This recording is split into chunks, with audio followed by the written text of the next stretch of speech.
అందరికీ నమస్తే. ముందుగా అందరికీ మహిళా దినోత్సవ శుభాకాంక్షలు. గురించి చెప్పుకున్నట్లయితే ఆమె గురించి, స్త్రీ గురించి మనం ఎంత చెప్పుకున్నా కూడా తక్కువే. ఎందుకంటే స్త్రీ అంటేనే ఈ ప్రపంచంలో ఒక అద్భుతం. ఆమెకు సాటి ఈ ప్రపంచంలో ఏదీ రాదు.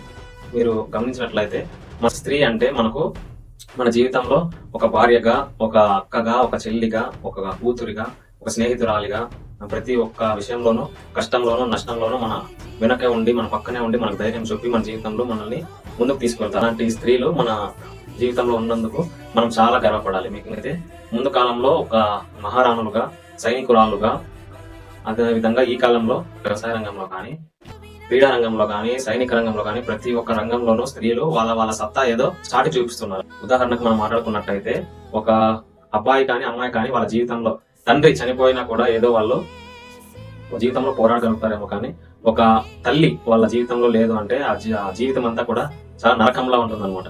ఆలోచిస్తే మనకు అర్థమయ్యే విషయం కాదు, అనుభవిస్తే అది ఆ విషయం మనకు బాగా అర్థమవుతుంది. స్త్రీకి ఎంత ముందు చూపు ఉంటుంది జీవితం పట్ల.